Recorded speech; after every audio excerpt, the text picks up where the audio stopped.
अस्सलाम वालेकुम फ्रेंड्स। मैं हूं मोहसिन रज़ा और आप लोग देख रहे हैं 24/7 टीचर्स ऑनलाइन। दोस्तों, 2 क्लासेस पहले हम लोगों ने फाइनेंशियल अकाउंटिंग की क्लास शुरू की थी और आज उस क्लास का हमारा तीसरा लेक्चर है। और आज की इस क्लास में हम लोग फाइनेंशियल अकाउंटिंग की कुछ बेसिक जो टर्मिनोलॉजीज़ हैं उनके बारे में सीखेंगे और देखेंगे कि उनमें फ़र्क क्या होता है। हमारी आज की क्लास 3 शुरू करने से पहले दोस्तों हम लोग समराइज़ कर लेते हैं कि हमने पिछली क्लास के अंदर क्या कवर अप किया था। दोस्तों, पिछली क्लास के अंदर हम लोगों ने देखा था फॉर्म्स ऑफ अकाउंटिंग कि अकाउंटिंग की कितनी फॉर्म्स हैं और कौन कौन सी होती हैं, और साथ ही हम लोगों ने ये भी देखा था कि फाइनेंशियल अकाउंटिंग जो है वो सारी फॉर्म्स की बुनियाद है। अगर आपको फाइनेंशियल अकाउंटिंग समझ आ जाती है तो इसका मतलब ये है कि आप बाकी की जो फाइनेंशियल अकाउंटिंग की फॉर्म्स हैं उसमें कॉस्ट अकाउंटिंग है, उसमें मैनेजेरियल है, टैक्सेशन अकाउंटिंग है, वो भी आप इजीली समझ सकते हैं। उसके बाद हमने कुछ बेसिक कॉन्सेप्ट्स थे जिनका समझना शुरू के अंदर फाइनेंशियल अकाउंटिंग में बहुत ज़रूरी था। उसमें हमने देखा था कि सरमाया क्या होता है, उसमें हमने देखा था कि हमारा सेल या रेवेन्यू क्या होता है, उसके बाद हमने देखा था कि हमारी अखराजात क्या होते हैं, और लास्ट में हमने देखा था कि हम लोग प्रॉफिट कैसे कैलकुलेट करते हैं और प्रॉफिट होता क्या है। और उसमें हमने एक इक्वेशन सेल्स माइनस एक्सपेंसेस देखा था कि अगर हम अपनी सेल्स या रेवेन्यू में से अपने सारे अखराजात माइनस कर दें तो हमारे पास प्रॉफिट बच जाता है। दोस्तों, ये तो थी हमारी पिछली क्लास। आज की क्लास में हम देखते हैं कि आज की क्लास में हम क्या कवर अप करेंगे। उसमें हम देखेंगे कैश अकाउंटिंग सिस्टम क्या है और अक्रूवल अकाउंटिंग सिस्टम क्या है, और उसके साथ ही हम लोग देखेंगे कि कैपिटल एक्सपेंसिव या कैपिटल एक्सपेंडिचर और रेवेन्यू एक्सपेंसिव या रेवेन्यू एक्सपेंडिचर क्या होते हैं, और साथ ही एंड पे हम लोग देखेंगे कि कैश इन हैंड क्या होता है और प्रॉफिट क्या होता है और इन दोनों में फ़र्क क्या होता है। ये है दोस्तों आज की हमारी इस क्लास का टॉपिक। तो चलिए हम लोग अपनी क्लास का बाकायदा आगाज़ करते हैं और देखते हैं कि कैश अकाउंटिंग और अक्रूवल अकाउंटिंग क्या है और इन दोनों में फ़र्क क्या है। सबसे पहले हम लोग देख लेते हैं जी कैश अकाउंटिंग। कैश अकाउंटिंग है, it is an accounting system in which event are recorded when actual cash check is received और पेड। कैश अकाउंटिंग से मुराद एक ऐसा सिस्टम है जिसके अंदर हम एक्चुअल मतलब या तो चेक दे दें या कैश दे दें, वो हमारा कैश अकाउंटिंग सिस्टम है।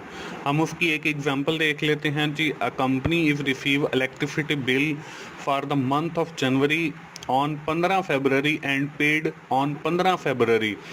कंपनी जो है जनवरी का बिल रिसीव करती है 15 फरवरी को और उस बिल की जो अदायगी है वो भी कर देती है 15 फरवरी को। The company is recorded in this month of फरवरी।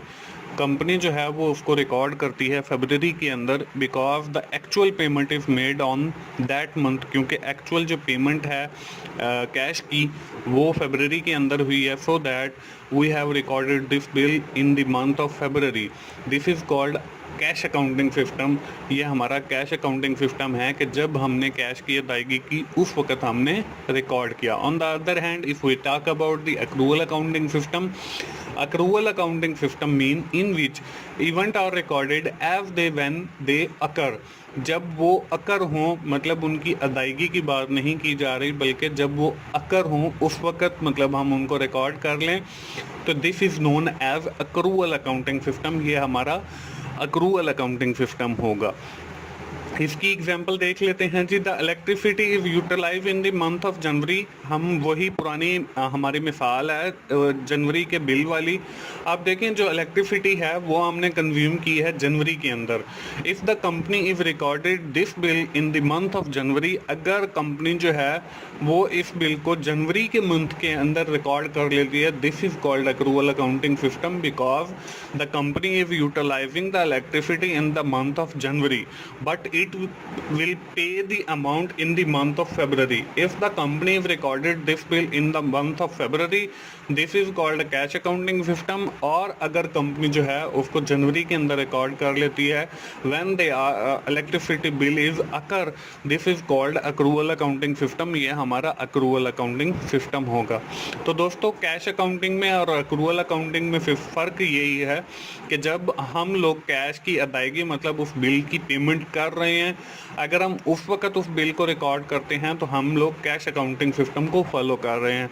और अगर हम जब वो बिल आया है, ठीक है जी, जनवरी का, तो हम अगर उसको जनवरी के अंदर रिकॉर्ड करते हैं तो क्योंकि हमने जो है बिजली वो जनवरी के अंदर कंज्यूम किया है, तो हम लोग अक्रूवल अकाउंटिंग सिस्टम को फॉलो कर रहे हैं। तो ये दो सिस्टम हैं, एक कैश अकाउंटिंग सिस्टम है और एक अक्रूवल अकाउंटिंग सिस्टम है। चलिए हम फर्दर देखते हैं कि आज की हमारी इस क्लास में फर्दर क्या है। आज की इस क्लास में हम लोगों ने बात करनी है कैपिटल एक्सपेंसिव और रेवेन्यू एक्सपेंसिव के ऊपर। कैपिटल एक्सपेंसिव को हम कैपिटल एक्सपेंडिचर भी कहते हैं और रेवेन्यू एक्सपेंसिव को हम रेवेन्यू एक्सपेंडिचर भी कहते हैं। कैपिटल एक्सपेंसिव क्या होते हैं जी? Expensive that provide benefit for a longer period of time is called capital expensive. ऐसे अखराजात जो आपको लंबे अरसे तक के लिए फ़ायदा दें वो हमारे कैपिटल एक्सपेंसिव या कैपिटल एक्सपेंडिचर होते हैं। For example, mister Mohsin purchase a car of RS 10 lakh के। मोहसिन ने जो है वो एक कार ख़रीदी है और वो 10 लाख रुपए की है। अब देखें दोस्तों कि हमने जो कार ख़रीदी है इससे जो हमने बेनिफिट ड्राइव करना है वो हमने कोई 1 साल 1 माह या 1 दिन के लिए नहीं है, बल्कि it's provide benefit for a longer period of time. जब तक उसकी मतलब लाइफ है कार की, उस वक्त तक वो फ़ायदा देगी। तो हमने जो कार ख़रीदने का अखराजात हैं उसको हम कैपिटल एक्सपेंडिचर कहते हैं, क्योंकि इससे जो फ़ायदा है वो हमें लंबे अरसे तक का होगा। If we talk about the revenue expensive, अगर हम रेवेन्यू एक्सपेंसिव की बात करते हैं तो expensive that provide benefit immediately are called revenue expensive. ऐसे अखराजात जो आपको इमीडिएटली बेनिफिट दें, मतलब वक्ती तौर पे जल्दी से फ़ायदा दे दें, तो वो हमारे रेवेन्यू एक्सपेंसिव होंगे। इसकी मिसाल देख लेते हैं। He fills the tank of car RF 1,000 for drive.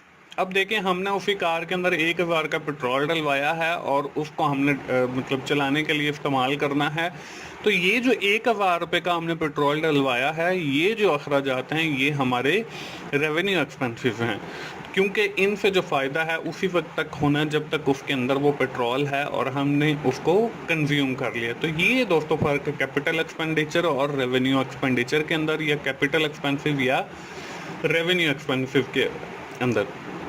तो चलिए आज की इस क्लास का हम फर्दर देख लेते हैं। क्या हमने ये देखना था कि कैश क्या होता है और कैश इन हैंड क्या है, और कैश इन हैंड और प्रॉफिट में फ़र्क क्या है। दोस्तों इसको समझने के लिए जो है हम लोग एक एग्जांपल देख लेते हैं ताकि वो आपको क्लियर समझ आ जाए। For example, a trader purchase some goods of supplier RF 1500 and promise to pay in 2 weeks time.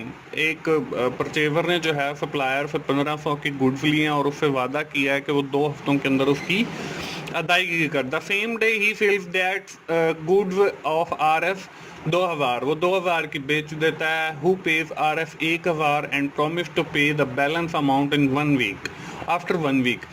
अब वो 2000 की उसने बेच दिया, उसने भी उधार पे बेची हैं और 1000 पे उसने नेट कैश ले लिया और 1000 जो है वो उसका गाहक कहता है कि जी 1 हफ्ते के बाद देगा।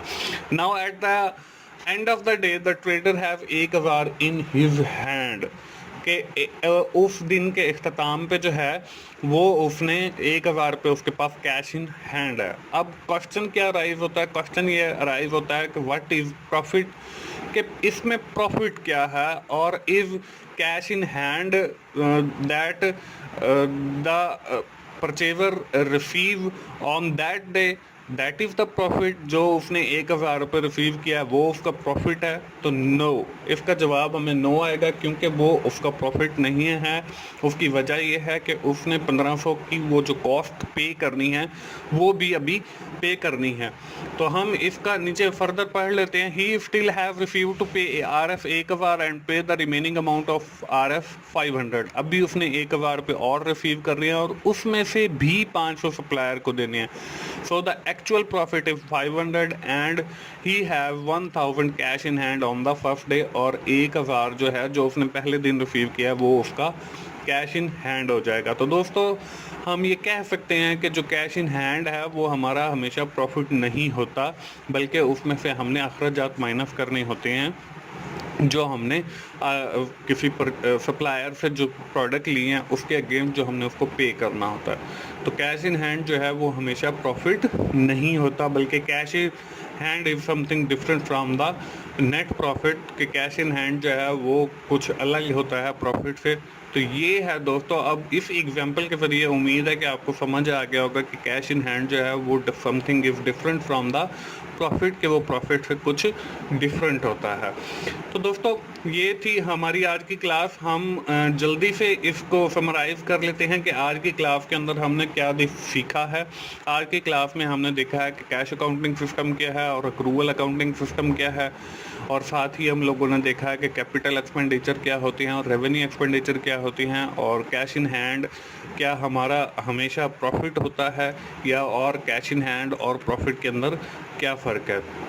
दोस्तों ये थी हमारी फाइनेंशियल अकाउंटिंग की आज की तीसरी क्लास। उम्मीद है आप लोगों को ये क्लास अच्छी लगी होगी और इसमें भी आपने फाइनेंशियल अकाउंटिंग के हवाले से कुछ ना कुछ सीखा होगा।